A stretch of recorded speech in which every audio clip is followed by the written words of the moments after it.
Hey, what is happening? This is Linus, you're watching TechLine, and back in 2023 I made a video of the HoverAir X1. In that video I mentioned that this is one of my favorite creative tools, and ever since that video the HoverAir X1 stayed in my camera bag. And if you follow my channel, you probably know that I've been using the X1 in some of my videos.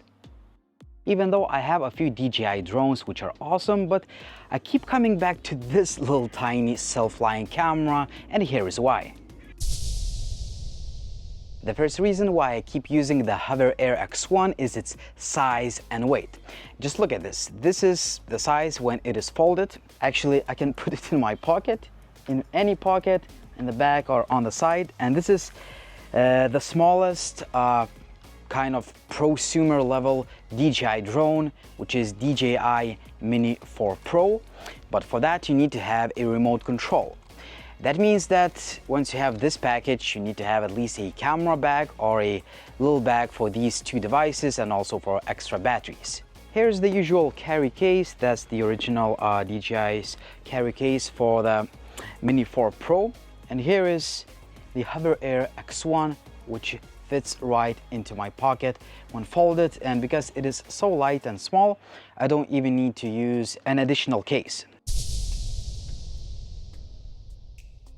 That leads to another highlight feature of the HoverAir X1 when we compare it to any regular drone. So here's the Mini 4 Pro, and that's the case that I've been using to carry this drone, because in order to use it you need to have the remote control, and you usually carry at least one or two spare batteries. So here's the real life setting up comparison. Here's the little drone, and I will put the bag right here. I usually carry it with these protections.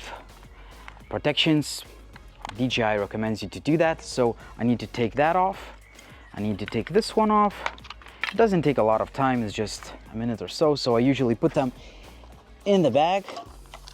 I need to unfold it, so it's also pretty fast. I put it anywhere.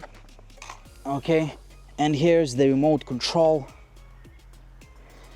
I'll take this back to the side. And one thing what's cool about these remote controls, that you can remove the stickers, these sticks, but once you want to use them you need to screw them back on, which again adds a little bit to the setup time. So now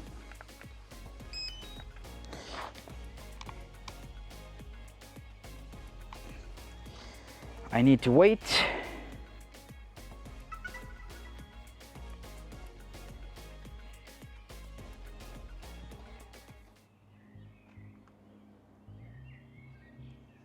Loading for the app to load.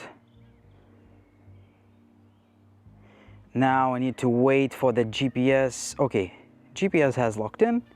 So basically this is how it is. I press takeoff. Takeoff. Okay, so pretty obvious. Landing.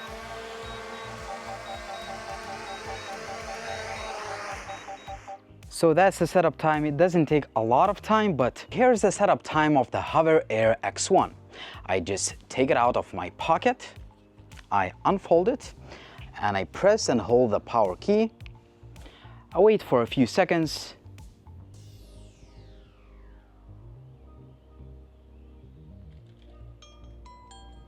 Current mode, follow. I hit start button. Standard, follow.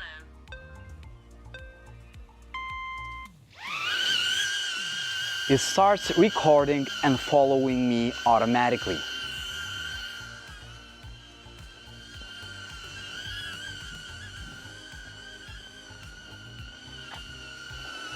Now I want to stop recording.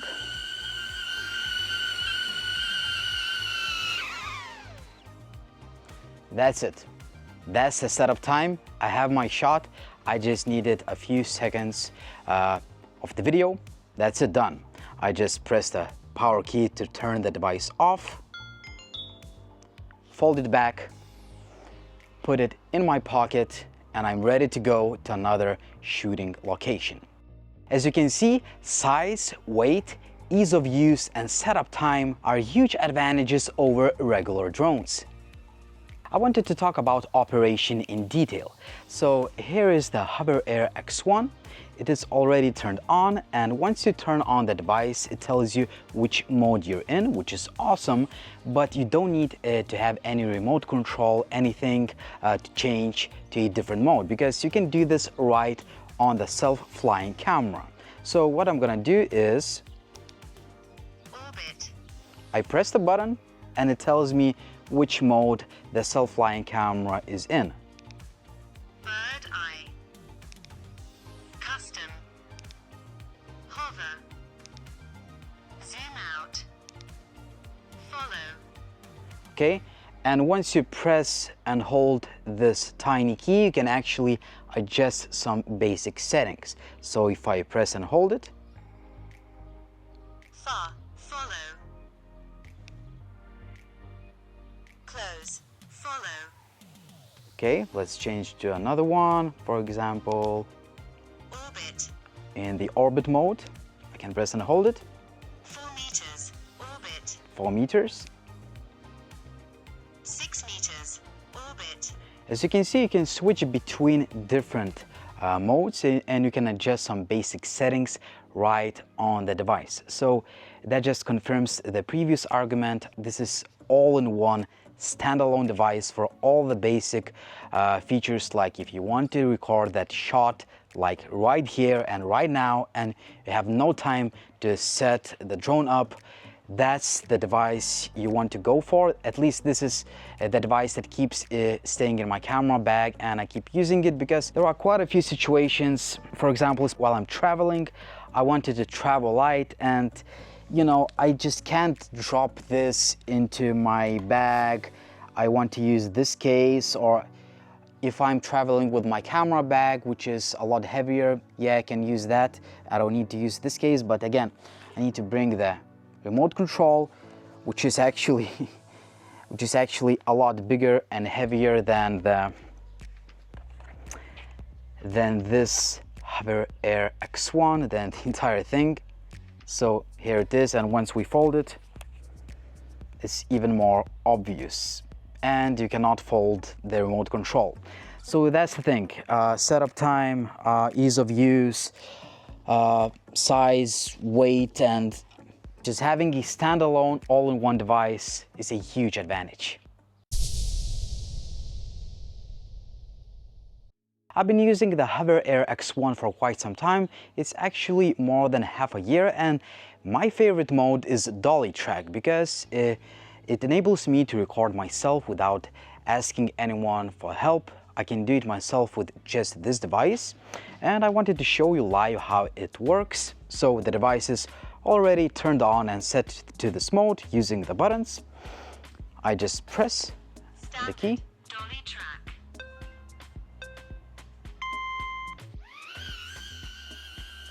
Again, it starts recording me automatically.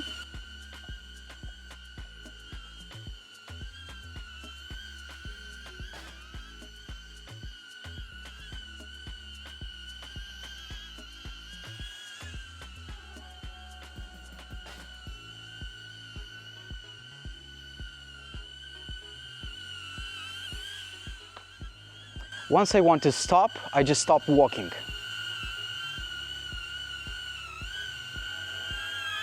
Then I just raise my palm. That's it. So I have the shot. Everything is done automatically. So I can just turn the device off and put it back into my pocket. And I've used the X1 in my Galaxy S24 Ultra video because you can't always find someone to help you to record the video. So you have the flying camera operator right into your pocket. And obviously, once we compare this feature, the HoverAir X1, to any drone, and right here we have the same DJI Mini 4 Pro, have exact same features, but I already showed you the setup time. You just need to take everything out of the bag, unfold it, do the sticks, all the stuff. So let's say the drone is already set up and I want to do the same thing. So first of all, I need to take off. Take off. Home point updated. Okay.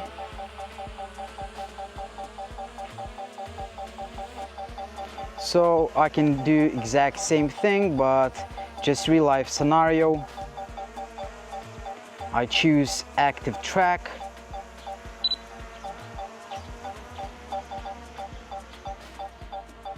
Okay. And it's obviously tracking me automatically. Everything works fine. But as you can see, we needed to have the remote control, and once I stop recording, I need to use the remote control again. I need to stop it, and I need to cancel the tracking, and I need to land. Landing. Okay, so as you can see, the drone has landed. So basically this feature works on most of drones very well as well, but look at the, again, size and weight. And basically once you're recording the video of yourself, you always need to find a place where to put the remote control. For example, right now it's summertime, it's pretty easy, but for example, if you saw my Samsung Galaxy S24 Ultra video, it was winter, it was cold, and usually you don't want to put the remote control on snow, so it's a lot more cumbersome. That's why I just took HoverAir X1. It was a lot faster, a lot easier, and I got the filming done much faster, so I can come back home and start editing the video.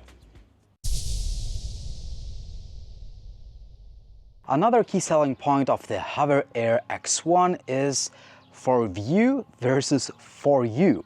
So this is for view because you basically use the drone to record the view that's around you. You can obviously record yourself, but the key design highlight of it is just you're gonna film someone else. And the HoverAir X1, which is in my pocket, is for you because those shooting modes are designed for you. That's why it is called self-flying camera, because it can stay in your pocket, and all those shooting modes are designed to shoot you. Just take it out of the pocket, hit the button after choosing the mode you want to use, and it starts recording automatically. So it's that simple.